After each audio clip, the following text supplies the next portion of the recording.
Get ready for the Squawking Eagles Podcast, the show that covers only the Philadelphia Eagles.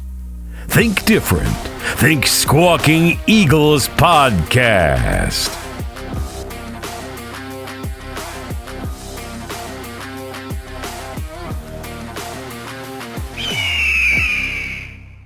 Hello and welcome to the Squawking Eagles Podcast. I am your host, Mike, and today I'm just joined by Miguel. Wow. I'm so used to just saying Miguel because it's usually just me and Miguel, never just me and you. So I am joined by Mark. How's it going, Mark? It's always sunny in Philly. Always sunny, especially on a parade day. Sunny on the parade day. So today I want to talk a little bit about your experience at the parade. Thoughts on the speeches. They weren't really epic speeches, but speeches nonetheless. I'd like to hear what your take was. And then we're going to talk a little Eagles news, a little off-season Eagles news. And then we're going to jump into our third annual, which has a name now, the Flying Eagle Awards, that our podcast likes to give out. And what we're going to do is we're going to come up with our nominations. And the nominations I'm going to put out to the fans. They can vote on who they think they need to win our awards. How do you like that sound? How does that sound? I like it. All right, cool. So again, if you don't follow us on Instagram and you want to vote, you got to go follow us on Instagram, Squawking Eagles Podcast. If you want to sub and become more of part of our crew, you can sub and become part of the podcast by participating in our recordings, if you like. Is double. If you get another subscriber vote, that'd be helpful. And then if you want to follow us on YouTube, we're gaining traction on YouTube. We just hit 800 followers, 800 subscribers on YouTube. And actually to this day, I think we did 800 on Friday. We just hit 829. So we're gaining a lot of followers. Guys in. So we're recording early today because Miguel can't join us. So we are going to get started. So I know Miguel went to the parade, and next time we talk to him, he could tell us his rendition of what his great experience. About his great experience, because according to his, at least what I saw from his Instagram pictures, looks like he walked from Jersey. It looked like he walked across the Ben Franklin Bridge to the parade. Yes. So I'm excited to hear his experience. But to tell me about walk me through where did you drive? Did you take the rail? What did you do? Tell me. Oh, Philly, you got to do the Philly thing. We got to get on the train. Good. They were locking down everything anyway. There's no parking, and we're not paying that much money for parking. We got our asses up about 6 a.m., got ourselves on a train down to the city. We got there. I think we ended up getting on a 7 o'clock train. I think we got on around 7. We got down there around 8:15, 8:30. There's a couple stops on the way. They cut out a lot of the stops. There's only like 3 stops on the way down, which was really nice when they do that. It feels so much nicer getting down there. Once we're down there, we're walking around like everyone else. And once you get out of the station, you're like, oh, there's so many people here. It is 8 a.m. and the city of Philly is alive and ready. There's drinking. Instantly, everyone is drinking around you. We ended up, originally we were going to go to Logan Square. As we were pushing up towards City Hall, we saw the masses. We saw an area, a bit of a choke point. You know what? Let's go over here instead. We got down to the side of City Hall, right along the route. Standing, even though I'm not the tallest man, for those who can't see, I'm about 5'9", so average height, I'd say, right? I'm not super tall, but average, right. I'm not short either. I could see, there were people taller, but I could see the parade ground. When Jason Kelsey walked by, I saw him. I didn't have to be like, there are some people who I'm standing around and are like, what's going on? I'm like, Jason Kelsey's walking by. Look, oh, wow. For the most part, good people. We're hanging out with a lot of good people around us. Good conversation. Every couple minutes, someone does a birds chant. Someone starts fly goes fly. We're throwing. Again, we're there at 8. The parade doesn't start till 11 at the stadium, and they go about a half mile an hour. Yeah. So we're throwing a football back and forth across the street. The cops have intercepted it a few times, doing their best coop impersonation. Talk to us, saying, "Hey, careful." My sister got hit on the side of the head with a football. So I'm there being vigilant about the football coming over. All right. I got a group of girls who are early 20s right in front of me, about 5 shorter. My sister's there. She's 5'3". So there's people short right with me. So, so it's your job to block anything that's coming that way. I had the one time comes up, call heads. I reach out, block the ball from hitting some girl in the face. She looked at me, she's like, oh my God, you're my savior. I got you. Saved her nose ring later too. She lost her nose ring, was on the ground. Found that for her because eagle eyes. Look at this. Look at this bad vision. Got the eyes. But of course, I'm watching, and the ball it goes all over. People throw it over this way, and it goes down. So at one point, I see it. I'm like, okay, it's a little ways from us. Someone's asked where the parade is. So for those who don't know, I have the Galaxy Z Fold. It's a big phone, so it opens to a really nice size screen. So I thought I'll pull it up on my phone because shout out to T-Mobile. None of my coverage ever dropped. Everyone around me could not text, could not call. There's so much going on. Not with T-Mobile. I had great coverage. I could stream the parade. Yeah. Because I did hear that nobody could. So I'm video chatting with people. I'm putting up the stream. I'm having a great time. You're like, how could you get video in bed? Because I don't have a crap phone. Anyway, so I pulled coverage. True, with a great phone. But I'm looking. I pull up my phone to look at the parade and show some of the people with us. There was an older couple with us. We're talking with them. They had lived very close to me in Colorado and also in Philadelphia. It was crazy. That's crazy. Of course, at that moment, a ball comes over, hits my sister square in the head because I'm at my phone. But like, I literally 2 times I look down. The first time the ball comes over, someone else in front of me hits me in my feet. No harm, no foul. I'm okay. Right. Got to throw it back. I'll tell you what, when you're standing in a crowd of people, trying to throw a football is a shot put. I'm sitting there like, all right, and I don't want to hit anyone, so I tried to jump throw. I just got it across the street. It looked like a bitch throw. I looked like I was a Chiefs fan. It was terrible. Man. But I looked down the second time. Like I said, I looked, saw the ball was away. And I'm like, all right, it's at that side of the crowd. We're good. Right. Here's the parade. Bam, hits her in the head. How? Wow, man, I looked down for a second. The rest of the day, I didn't look down. Not on my phone. No, I'm good. Okay. But we had a great time. We did have, there was one altercation the whole time. Like I said, we were at a weird choke point. And people kept trying to push past us, thinking they were going to get around because people expected that because the parade was so far down, they could cross the street. You can't. There's a barrier there, and the cops are patrolling it. You can't cross. Yeah. So guys kept trying to push by. And one time they pushed by these 2 guys that were probably 20 to 30 drinks in already. They were so gone. You're not even going to remember this. No. They started yelling at each other, arguing like, my job business, my job. Literally, it was ridiculous. A little bit of that. Once they separated, we're back to a good time. Cheering and chanting, got to see them. The buses come around. It's already almost 2:00. It took them a while to go from 30. And again, I'm at City Hall. There's still another huge stretch down to the Franklin Parkway. They got to go all the way down the Franklin Parkway. Yeah, down to the art steps. Yeah. So we're seeing them come by. A few of the players were walking. Now I will say when the bus is coming through and everyone's up top, it was harder to see the players down below that are walking. Yeah. A, because everyone's urged up. And B, because you're looking up. I saw my Lotta. I saw a few of the others. It was really funny. At one point, I saw my boy, N'Kobe Dean. And so the whole order, and I looked up, I was like, and everyone else just went, hey, Gene. I started the whole Eagles chant off Dean's left. Of Dean. Because it was just so cool to see him. He's sitting there chilling. He acknowledged, I was like, yeah, let's go. But they were having a good time. And then once the whole group was past us, the procession was past us, it was a mad rush out. Right. And people were trying to get back to in front of City Hall. There's a screen. They have a few hundred inch screen. Yeah. And there's people climbing the horse statue. It was just a good old time. We're like, you know what? We've been here for hours. We haven't eaten. Let's go to the Reading Market, get some food. Phenomenal food, by the way.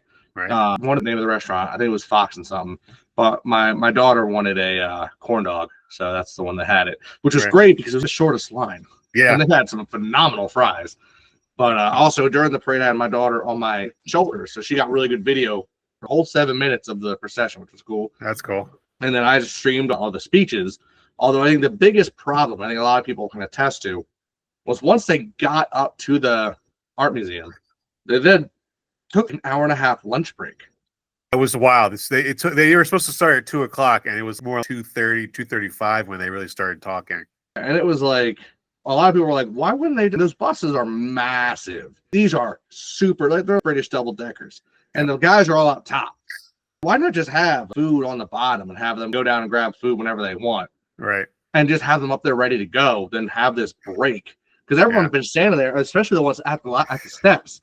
People have been there for 24 or more hours at this point. People were getting there like the day before, if not 5 o'clock in the morning. So you're going to make them wait longer for no reason? What is that? That made no sense. But At that point, we went to the market, we got some food, and then we went straight to the trains. We did not get home till 8. See, that was my line. problem. So we got on Jefferson Street Station. We were on the other side of the convention center on Arch Street in line. We went around the convention center, and then once we had to cross the street from Jefferson, we're supposed to go down the block, over, and back. It just was created out of nowhere. Yeah. And then when we're in front of the door to Jefferson Station, there's 6 porta potties. We're at the street corner here. All of a sudden, it was like, doors open, Doylestown Lansdale train line this way, and we just a flood. I was like, wait, we've been moving 10 people per every 20 minutes. Where did this happen? All of a sudden, mad dash down to the train. Wow. You got down there fast. You probably found a place easier because people were coming in at different times. But once it was over, 1.5 million people flooded those streets and those stations. And we watched a lot of drone flyovers. Yeah. We saw one coming right where we were, and when you look at how many people are actually around you, it was like there was a lot of people. But it was a great time. It was a great experience. Yeah, good experience. I think when we win again, because I think it's going to happen probably next year or the year after. I don't think I go down with the same people. I think I might go down by myself, maybe with you guys kind of thing. My mom wasn't feeling too good before the parade even got to it. She had to step back. And my sister was having a problem with it. My daughter, obviously, until the parade, she was kind of bored. And then once the parade happened, she was hyped. But it's still a cool experience. I'm going to remember it forever. And I didn't drink because I just wanted to enjoy it. Right. See, that was my issue. Like, I knew I had to work at night, later that night. And am I going to go and not drink there and not enjoy myself? I don't think I could do it. So I was like, I'll pass. I'll go next week. I'll go next year and the year after that. Yeah, we got a couple more coming our way. We got a couple more coming, and sooner or later, this podcast will be paying for itself, and so we'll be good to go. It was funny thinking about the next years, not to move away from it, but because there's all the talk of the people might be moving on. Milton Williams being one of them. I remember a couple of years back we went to the Super Bowl, and we had a guy do really good for us on the D-line. And he left to go to San Fran, where he thought his pasture was a little greener. Weird. Did he win a Super Bowl? He has not. He actually had a pretty good year. But now he's on a team that's not as good. Yeah. And now the team he was with just won one and probably looking to win another. There's quite a few guys on this Eagles team. We have just on the defensive side with between Josh Sweat and Milton Williams and Oren Burks and Zach Bond. There's a lot of key pieces that had a good game against those Chiefs, and so they actually made themselves some money. I don't know if the Eagles can keep all of these guys. Probably not. But you know what I say to them? Do you really want more money than you do championships? Because I saw a lot of people saying, I can't remember the guy's name, by the way. It was 97. I don't remember his name. That went to San Fran. I feel like Trevor Carter. Yeah, he had a good year. But it's different when you're not up, and when you're like I said, when he was with us, he had Fletcher Cox on one side, taking a lot of the brunt of everything. He had BG. He had all these other guys taking the looks. Milton Williams only double teamed 36% of the time all season. If he goes somewhere else and made a name for himself, now he's got people to look after him, you're not going to get the same production. No, I don't think so. I really don't think so. But also, you got to think, like Josh Sweat, he's on his last big contract he's going to get. He's 20. And I don't mind him as much if he wants to go chase that money. Yeah, I think he's going to do, because say if you have your job, you have the opportunity to get the most money for your value because it's such a short window that's going to be open. So more power to Josh Sweat. I think he's ranked 3rd in defensive. I'll say more power to any of them that can go to a team that's going to make it. If they end up going to a Buffalo, to a Detroit, to a Washington, even, different story. Hands off, hats off. You're making money and you have a chance. It's when you go sign with the Raiders or the Giants or the Jaguars for some fat check, and I'm just looking at you like you just gave up on the game. All you wanted is money at that point because you have no chance at winning. No, I agree. You're just going to get you're just going to cash your check and finish out your career there. That's what Marcus Epps did that when he went to the Raiders. What did he do? I saw people say the other day. They're like, "Oh, you know what? Wouldn't it be crazy if Myles Garrett and Max Crosby swap place?" And neither one of them want that. No. They literally both want to go to a place to win. They both had illustrious careers on dog teams. Yeah. They want to win. AJ Brown was just recently on a TV show or a podcast, and he said his dream transaction over the offseason is to have Myles Garrett get traded to the Eagles. That's his dream transaction. I don't know how he has that one in him. I don't know. He's got it. I don't know, but a lot of talk is that people are trying to say that the Browns are going to try and package Myles Garrett with Deshaun Watson. Try to dump. That's a hard pill to swallow, right? That contract's stupid. So I don't know if that is a truth that I've read. A lot of people are, who's going to do that? Not many teams are going to want to take that trade. So. Giants, mate. Now the Giants are in talks with trading for Matthew Stafford. Interesting. Matthew Stafford to the Giants, which is an interesting trade. I saw a rumor the other day. I know it's not true. I saw some random person post it, and I'm like, I know it's a parody thing, but it was funny. Yeah. It was our first pick and our second pick this year, our first pick next year, and Tanner McKee, Tennessee, for the first pick for Abdul Carter. I was like, oh, I'd be ordering that jersey tomorrow. My God. If you put Carter next to Carter, that would be crazy. Bro, that side of the line, they'd be like, guys, we need 4 linemen on this side. Whoever's over there, just let them be. If Howie could pull that off, just build his statue, start making his bronze statue for Canton. We don't need to do all statue stuff. What we need to do is just for Canton. For Canton. It can, but for here, you know what we got to do? Broad Street comes right down between the stadiums. On the other side, is it Pat? No, it's not Patterson. What's the one on the other side of the stadium? Drawing a blank right now. Patterson. I think we just rename it to Howie Boulevard. Howie Roseman Boulevard. Roseman Boulevard. I'm going to double check it. I got the map right here. I got Philly on the map. That would be if he could do any kind of trade to get either to trade up to get Abdul Carter or to get Myles Garrett. That would be insane. But that's a whole other podcast that we're going to talk when we do our mock draft. It's South 11th Street right there. Okay. Right? We don't need South 11th Street. We need Roseman Boulevard. Yeah, that would be. I honor him permanently in a way that we don't end up. Because the thing is, look, he's making good moves now. I got to give him credit. Yeah. Y'all know how much I hated on him because he made a lot of bad moves in the past.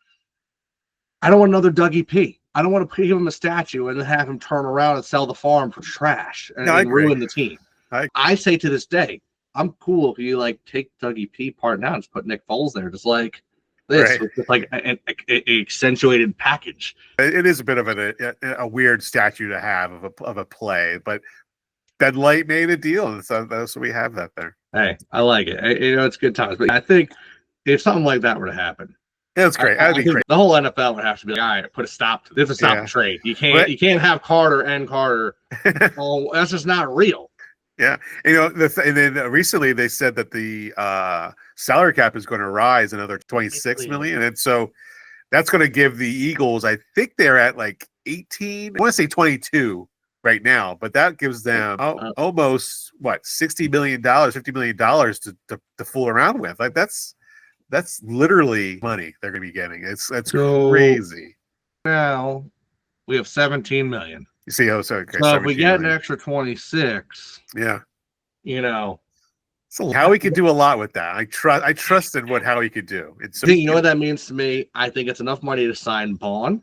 Yeah, I think it's not a sweat.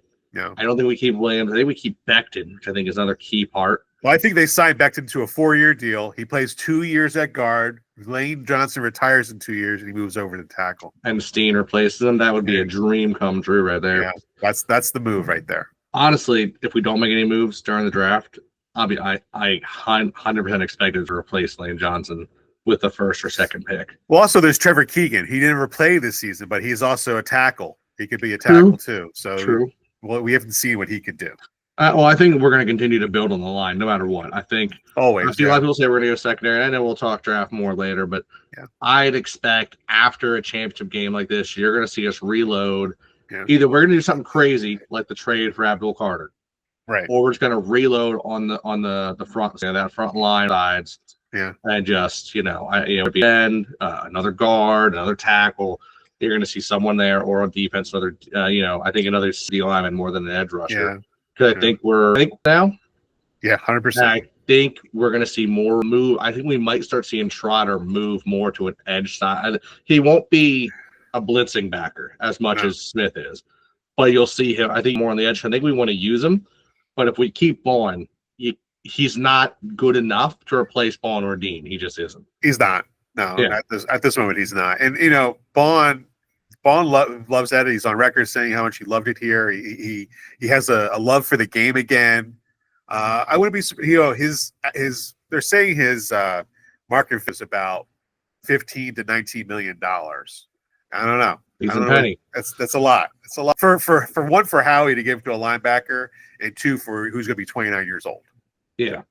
And I will say, it's funny to say stuff about like Becton being the question. And like, I have less concerns with Becton. He'll be back.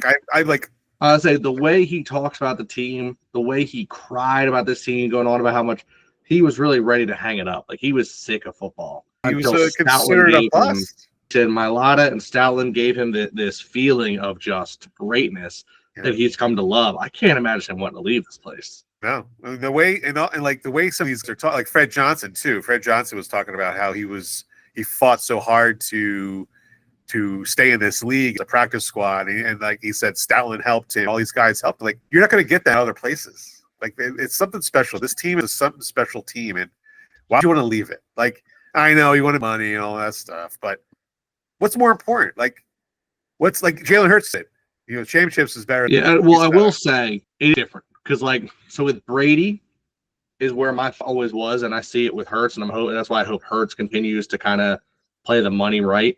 Quarterback, and that's why I was annoyed a little when Hurts took the money he did. I know it worked out, but I still think it was a little much. When you're the face of the franchise, you're going to get the sponsorship deals, and you're going to get a lot of back end money. Yeah, the D linemen and O aren't going to get that money. So I'd rather see the quarterbacks take that lower cut and have everyone go like, why? It's because I want people to protect me, and I want my defense to murder my opponent. Yeah, I want them that Dawkins mentality where they look at each other and go, I'm going to take his soul. And I want someone to be like, And I think his cap is like $22 million this year. I think his cap hit.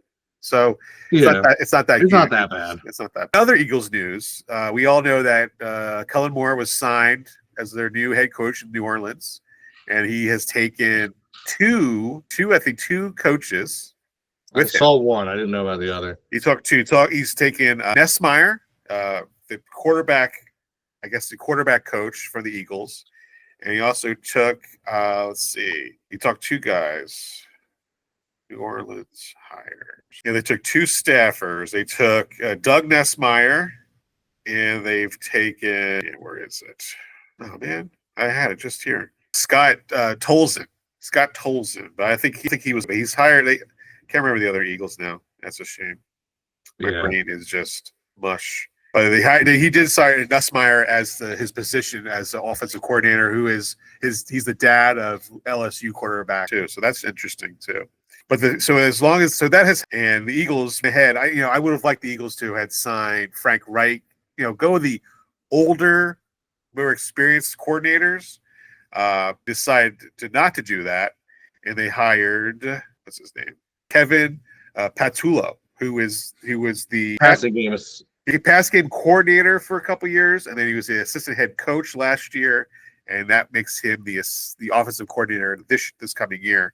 And he said he's learned a lot from Kellen Moore. Between him and Nick and Kellen, they were all calling the plays together. So take Kellen out, I think you still have a good guy who knows how to play call. They know don't change the run that, and when you can't, just pass. And I think that's what the Eagles have learned in the past 2 years, at least, under Nick Sirianni. I think it's a right now because I don't know. He's been in the NFL for he's in the NFL years, like 7 years ago. He's had 21 coaching seasons. He was coordinator for the Chiefs in 2007, Bills in 2010 and 11. Offensive coordinator, or was he? Yeah, offensive coordinator. It says, yeah. I thought it was something else. I thought it was something like a. Yeah, and then he was an offensive, and then he was a wide receivers coach. I think he was an assistant. He was a QB coach for the Jets. Senior offensive analyst for Texas A&M. Now he knows Sirianni from when he was in Indianapolis. He was the wide receivers coach. He was a pass game specialist, and then he came over the Eagles in 2021, 2022. He's 43 years old, young guy. So he's got a good pedigree. He's been a while. He kind of, I gotta. He was the offensive quality control coach at Kansas City. QC. So and same in Buffalo. He was quality control there as well. Quality control. Okay. Yep. But no, you know what? I mean, the in-house push-ups, at least everyone kind of knows them. I will say, in 3 seasons, Kellen Moore has been on 3 different teams. He's only won a Super Bowl with one. Yeah. And now he's going to a team. I don't know if I could name you 5 players on that team anymore. Yeah, probably not. And also they are more. No, he's not on that. He's not on that. He's not on that. Where's not? He's on the Commanders now. All right, Olave. Carr. Yeah, for now. Yeah. They still have Kamara. Yeah. All right, that's 3. Doing good here. And Taysom Hill is on the team, but he probably won't be at the end of the season. At the end of Taysom Hill. Taysom, we got 4. Yeah. Good luck. You know what? Good luck, Kellen Moore. Yeah. Also, the Saints are negative $18 million in cap. Yeah. So they don't have money. So you can't rebuild. You took the worst opportunity you had. Yeah, they're going to in 3 or 4 years he'll be that's why they didn't win. And you know what's funny? You think about it. If he had stayed 1 more year and we win another year, where are the offers coming from? Yeah. New York, Cincinnati. Yeah, a lot better positions. Yeah. Yeah, teams that are kind of like, all right, like we need to get hump. So yeah. But he chose not to, and Nick wanted him to stay, so he's trying to see what it's like to be a head coach. And like you always say, sometimes the grass isn't as on the other side. Yeah, I can't imagine it's very green down in New Orleans right now. Yeah, hey, great city. We won a great Super Bowl there, but your home team, boys. Yeah. I don't know if you saw the Eagles. They got a video about there's some videos right now over the Super Bowl and how they got there and what it was like and so on. Okay, so 1990. You saw it. So in 1980, the Eagles went to the Super Bowl against Raiders and lost in New Orleans, right? Which is in New Orleans, which was also Bill Bergey's last season as an Eagle and last game. He passed away Christmas Day this past year, 2024, and the medallion that he wore when he played, and so they reached out to Bergey's family, and they let him borrow the medallion that Bill Bergey wore. He wore it at the NFC Championship game, and he wore it at the Super Bowl. Zach Bond did. I thought that was a pretty good story that they put out, and I don't know, maybe that might be the clincher to keep Zach Bond here. Like that camaraderie or that legend that can grow as with the team. So this city's hungry, man. This city, and I think that's the one like a lot of the players were saying. You see a lot of the CJ GJ was even in tears, and he's a man with attitude. He brought a lot of attitude. It was like seeing the love of this city. It's like a lot of play this game. You see the cheering and the happiness and the joy of the fans. All Detroit during their run, their fans were pretty crazy, and always had a good fan base. Even Kansas City turned up for things, But there's a difference. I mean, every team that plays here, has said it multiple times, Philly plays different. It doesn't matter if they're a bottom feeder team this year. It's play in Philly. Yeah, because the fans come out passionately. You go and play the Kansas team, all right? Not picking on Kansas City, just because we recently played them. You go back and play them a decade ago, the loudest stadium. Okay. Yeah. They weren't, you go back before that, they weren't, their seats are empty. Yeah. Go to a Denver mid-season, half the seats are empty, even doing good. Yeah. You go to Philly, when we have, 2 wins on the season, packed. Yeah. Sold the city loves this team. Yeah. And we do I've seen how many times, you're a big baseball guy. Yeah. How many games happen in the summer, midday, if you catch it home for some reason or another, you turn it on, and the stadiums are empty across the country. Because come to a Phillies game, it's almost sold out, and it's a 1 o'clock start. Yeah, last year I went to a 12:30 game last year, and it was much all sold out. Yeah, and it's like, who has the time for this? Philly does. Yeah, because it's sports. We're crazy about it. Our fans respect it. Our players respect us for it. Yeah, like Saquon Barkley, they asked him what he felt about the parade. The parade was the coolest part outside of winning the game. He said he sat on the rocky steps and couldn't believe this was real life. Saquon is, I think he's been completely taken by this, and he's going to be anywhere. He's going to be an Eagle forever. Right? He's going to be going anywhere else. It wouldn't surprise me because I know originally, and I said this to people before, he didn't want to leave New York. People seem to understand that. And it's not because he had some love for New York. When he got drafted, in his draft interviews, he said, I want to be a one-team player. Yeah. My whole life, I don't care where it is. I want to be there. That's his commitment. That's his loyalty. Yeah. So he went to New York. He stayed. He was willing to make deals. And he merely said to him, look, guys, I want to be here. But I'm literally the only thing you have, the money I'm worth. Yeah. And they're like, no. No, thank you. See ya. And we're like, hey. He said, bud, go to the market. Go to the market. And we're like, right over here, closer to right here. Penn State loves you. Philly loves you. We hated playing you, but we also other news. Cam Jurgens just went under had surgery on his back. He'll be back till January, but that's another offensive lineman playing. He'll be back in July. He'll be back in July. You said January. Did I say January? You said January. I'm like, my guy, don't cause some strife. July. Yeah, I guess I should have waited to have this in my drinks. I guess I should have waited. So he'll be back by July. Landon Dickerson had surgery on his knee, so this offense was banged up, and they still was able to have a 2,000-yard rusher, setting a career year for Saquon Barkley. So I'm excited to see what this line can do. Completely healthy next year. That's going to be a fun thing to watch. Hopefully, they get Mekhi Becton back, and I think we will. I think the set. And the only thing you might see change is Goddard, because I think people believe in Calcaterra, and I think Goddard still has trade value. Personally, just like I was against it with Ertz, I'm against it with Goddard. Yeah, Ertz showed you he can still cook as being the only player to really damage us the entire playoffs. I agreed. Goddard still has plenty in him. I don't know why some people are suddenly this year we're like, oh, Goddard. I'm like, he's one of our best, unreal as a tight end. But anyway. So moving on. So we got, this is the third year doing our podcast, and each year we've done awards that we've given out to the players that deserve it outside of just our team, not outside of the team. So our categories are team MVP, offensive player of the year, defensive player of the year, rookie of the year, defensive rookie of the year, offensive rookie of the year, a breakout player, a future player to watch in 2025. Yeah. That's something cool.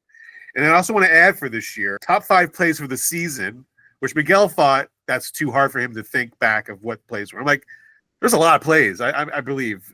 So I think we can come up with at least 5. 3 plays from the playoffs, and then 1 your top play from the Super Bowl. You think we could do that? I think we can do that. I think we can run through a lot of them pretty quick, too. I think so too. Look, So I'll be honest. I'm going to start the easiest for us. Okay, go for it. Offensive rookie of the year. Look, the only offensive rookies we had were Shania Smith, Trevor Keegan, and Johnny Wilson. Yes. Of those 4, 1 didn't play. Yep. Okay. Anaya Smith, I think, played 3 snaps. Yeah, not many. Johnny Wilson, bro, you dropped every good play you had an opportunity for. Yeah, and once he dropped it, never again. And Will Shipley had 1 great play. Yeah. So Will Shipley, you got it, my guy. Will Shipley is it. Will Shipley is it. We'll have Will Shipley. We'll have Wilson. Yeah, you guys can vote on a good player. Offensively, yeah, it was Will Shipley. Will Shipley. Yeah, so I figured that is the smallest possible conversation. Get that out of the way. So let's do defensive rookie of the year. We got a couple. We have a few of them. Painfully hard to do that one. Yeah. So obviously Cooper DeJean, right? Well, let's be honest. Jalix Hunt had a really good season. Trotter's exciting. The only 2 people in this conversation is Quintana Mobe Mitchell and Cooper Exciting White DeJean. They're going to start a podcast called Exciting White. I love it. You know what's funny? I saw him on a podcast recently. Humble as ever. If we thought humble, he's right there with him and humble. Yeah, he's just like, I don't know how to, hey, I'm just here for it. And it's like, love it. Love it. What are some of our nominations for defensive player of the year? Okay. Oh, defensive player, not rookie, player. Defensive player. Okay. Well, let's be honest. The nomination has to be Vaughn. Yes. My nomination is Dean. You're screaming to everybody. If Dean is healthy, this defense is unbeatable because he is the mastermind behind it. He is the one guiding everybody. Yeah. He stayed healthy 90% of the season. Yeah. And our defense cooked. But also, I think Jalen Carter should be in that because he had quite a season. He had a lot of double teams. I think he was double teamed the most, if not second most this year. And forget about holding penalties. How many holding penalties were called on Jalen Carter this year? How many penalties weren't called? And then how many weren't? Because I'll put it this way. With Jalen Carter, if you told me right now, hey, reach into your crystal ball, nominate Defensive Player of the Year next year, I'm going to tell you Jalen Carter. Yes, he's that good. And that goes back to the whole part I was saying about Milton. You have Jalen Carter next to you, you're going to have an easier game. Yeah, that's why I think it's going to be okay to let Milton Williams go because you have Ojomo right behind him. I'm going to harp on this again. My buddy and I, my other buddy Mike, we talked about this the other day because me and him talked during every draft leading up. Yeah. We listed off 6 or 7 players we wanted the past 3 drafts. We have gotten every one of them. Yeah. I remember calling him when we drafted Carter. My heart was broken Yeah. because I was on Carter. I wanted Nolan Smith, and there was no way he'd fallen out of the top 15. I know. I couldn't believe it, man. Wow. I don't know what, like, it's one of those things where you kind of wonder, is everyone seeing what I'm seeing? I don't know. Because the rest of it, but yeah, I know that guy's probably one of the top edge rushers, going to have a great career. We don't want him. Yeah. Sorry? Yeah, he's too undersized. He's not fast enough. Top 3 player of the year. Yeah. If we're doing just 3, we could do 3 or 4. If it's 3, I think Vaughn, Dean, Carter. Carter. If it's 4, I think you got to put in CJGJ. I'll do that. I'll do in there. I think you got to have a secondary in there. And as much as the rookies were great, I think CJ brought back a smacking mentality at safety that we needed. He did. I was very adamant. I hated us losing him last year. Y'all can check the receipts. I was adamant we don't get rid of CJGJ. Yeah. We did. We brought him back, thank God. Yeah, good choice by Howie. All right, so our nominations for Offensive Player of the Year, it's easily Saquon is number 1 nomination. Great. Oh, number 2 is Barkley. Yep. And number 3, hold on, I've got one right here. Rasul. Number 4, Cuevas. It's all Saquon. Yeah, man had 2,000 yards. Yeah. Look, MVP or not Hurts, Super Bowl, love you. You led a great, even Hurts knows. This was Saquon. So how about this? Like, we can nominate Saquon. Like, we nominate the offensive line. The whole offensive line could be. All right, be rude to me then, because you don't have to like that.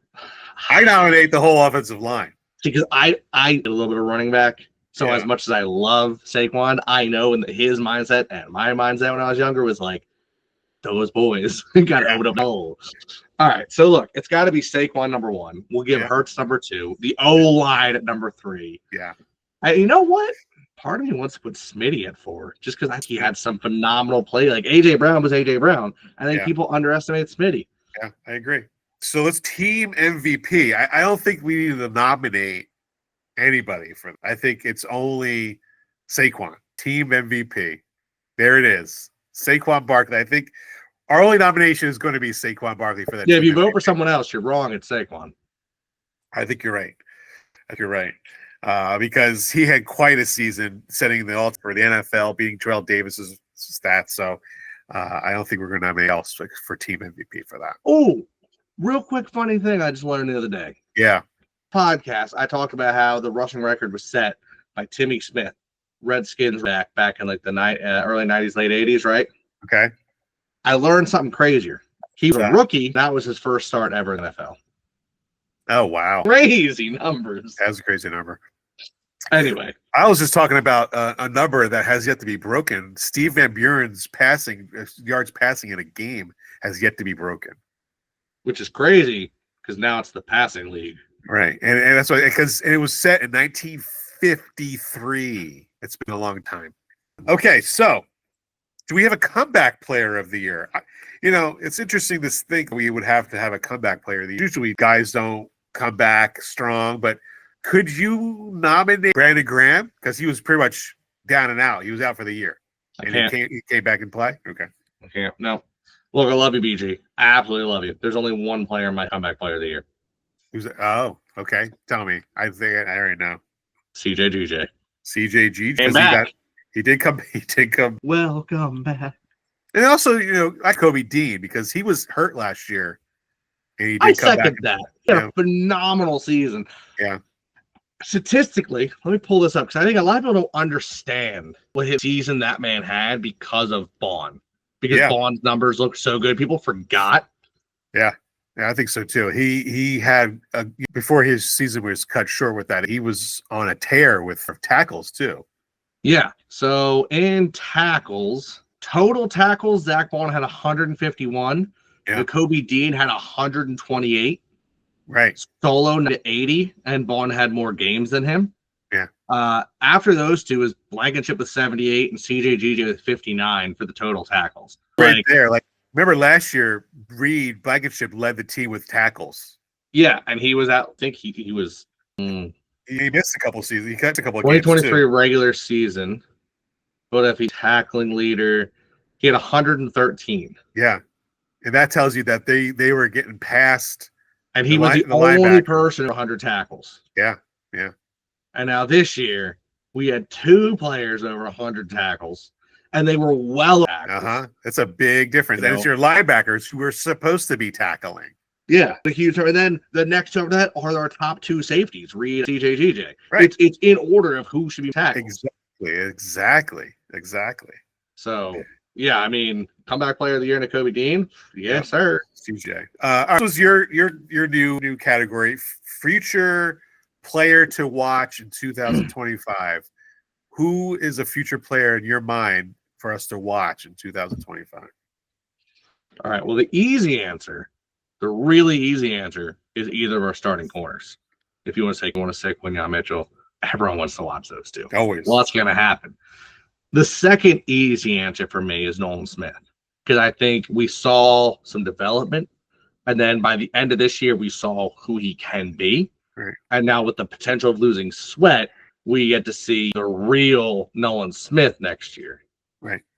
But I think personally, the biggest person to keep an eye out for, this would be the more of a stretch person, would probably be Moro Ojomo. If we lose Milton Williams, he's got to step up. He's always been a rotational guy, so it's easier for him to come in and look good because the players are beaten down and tired by the time he's getting in on the field. You got to step up right next to Carter and take these starters, at full strength. See what you got, big boy.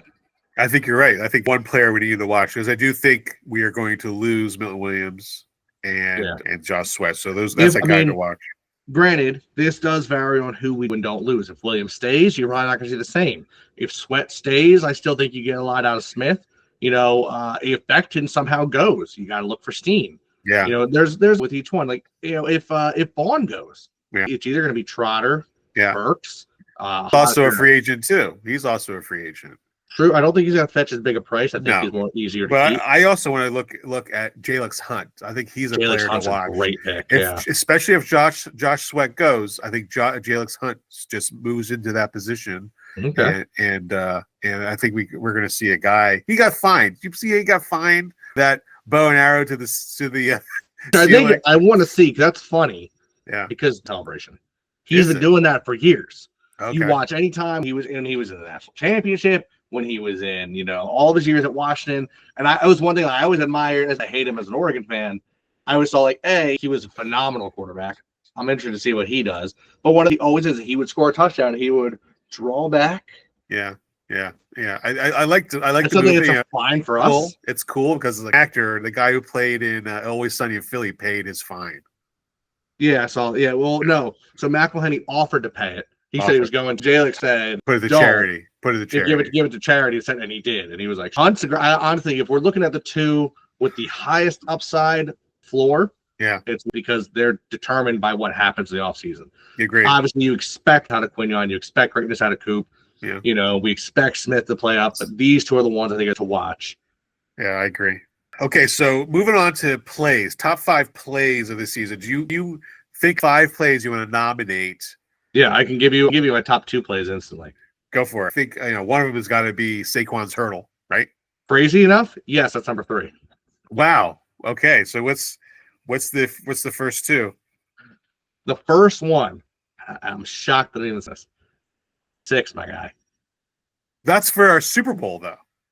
Oh, you want one? You want it differently than the whole season? Yeah, just for the. It's entire the season. If we're going the entire season, that's my number 1 play because it was that was amazing. That could be our Super Bowl play. So he plays playoffs and regular or just regular season? Just regular season. Okay, well then the other 2 are playoffs. So then one. Hurdles number 1. Smitty's catch in the back of the end zone against Jaguars. Yeah, I'll take that one. That's a good one. Also, the run where Saquon is in LA, the Rams, for 70. Yeah, it's a great run. It's a great run against the Rams. What else? There's a few. I didn't watch some highlights because this right now my brain is so playoff oriented. The rest of the season's kind of blurry. So we have playoffs now, not Super Bowl, but those 3 playoff games. Wow, you're killing me here. I know. I'm handcuffing you. But there's at least 3. The first one for me, playoff wise. Yeah, that opening play. His first play. That first play where you just broke their hearts in a 6 seconds. He's like, "Hey guys, sit down, stay humble." Painful. I think I'm going to do the 2 the two rushes that Saquon did as snow against them. That whole game was amazing. Those are two together. And then I would say the next one I guess there wasn't too many like blowout plays against the Packers. But I'd say Jalen Hurts' 40-yard touchdown against the Rams as well. Okay, That was a play in those playoffs that I thought was amazing. All right, now the Super Bowl.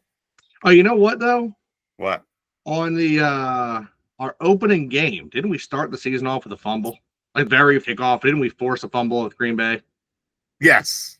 Play right. You want to do a regular season top play, right? We started the season with a can of whoop ass. We're like, guys, we're here to play. All right. So now move on to Super Bowl because you got a lot. I know Ballin had a great pick. I know our players had a lot of great plays. The pick six from Cooper DeJean was the best play of the whole game, and that was a great game. It was a great game. I want to say that the dagger, as we're seeing now, the play that says that if we call this play, the game's over, and he calls it, and it's that dagger to Smitty in the end zone for a touchdown to go up 34-0. Yeah, that's good. I love that play quite often. Mm-hmm. I love that play so much. We put up on just him catching the ball, and the t-shirt's called the Dagger, and people are already buying t-shirts and magnets for it. Oh, I will say one of the biggest things that's killing me about this whole Super Bowl is it's crazy to see some of the pundits be like, well, 40-22, it's a good win. It's 18, point difference, but like the Chiefs work, and I'm like, bro, it wasn't even close. They didn't cross until the final 3 minutes of the third quarter. There wasn't a chance. We were taking breaks when they finally put points on the board, bro. We could have shut them out. We could have. It was so close. 40-6. It was 40-6. That's 46 was the final score. That's the score in my mind. But they cannot. They're not. They're not accepting that. They don't want to. It was budget, it seems. Because we're Mahomes, next year. Yeah, it's just they were. And then another play I want to put in is I know it really wasn't a play. It was part of the play. It's the strip sack fumble on Mahomes where Jalen Carter is pushing his fist through his mask. Like, hey, look, that play is a great play. I'll take it. Let's put the play on there. That's it. The strip sack play where Jalen Carter wants to rip.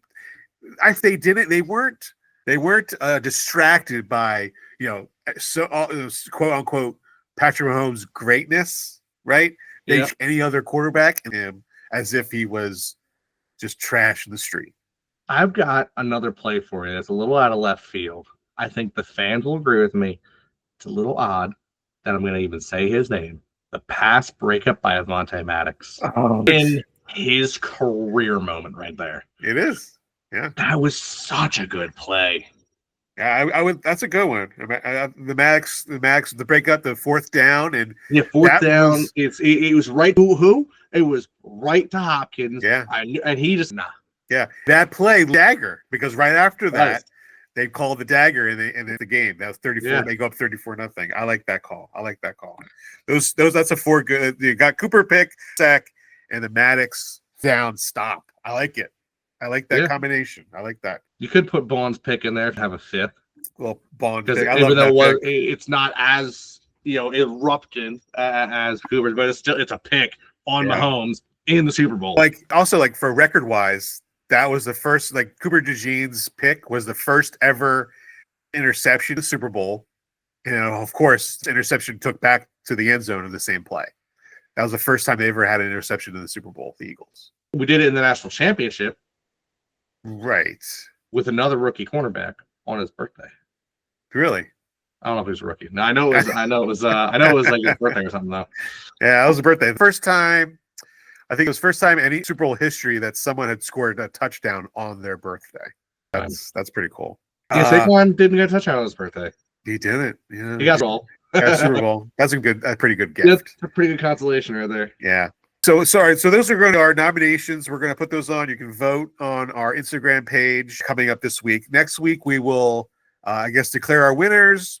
We will close out the season of our podcast because right up coming up we have the Combine. The Combine is literally days away here. It's the Combine starts February 27th to March 2nd. That's And then next I Thursday. won't be here on March 6th. Where are you going? Colorado. Nice. Going snowboarding. So here's the Eagles. This is like it's just a real breakdown of what The the Eagles biggest offense is. college-based. I'm not going to be there. So the combine February 27th to March 2nd. The tag deadline is February 18th, so that it would be 2 days ago to March 4th. Legal tampering it starts on March 10th.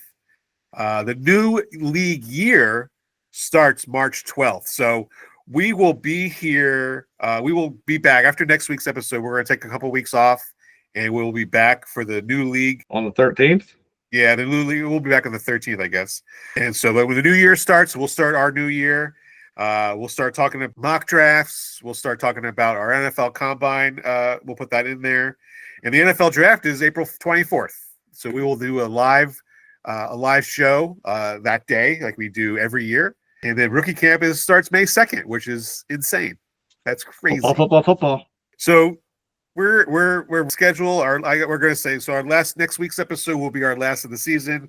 We'll take a couple weeks off. We'll be back fresh and early with some new things. Hopefully sponsors and some new Eagles. Looking forward to. I'm excited for it. So that will do it for me, Mark. Thank you, sir. Let's go Birds. And I'll take Miguel's how we do. EAGLES. Eagles. Let's go. I'll hit it with some ending music that would inspire Miguel, I'm guessing.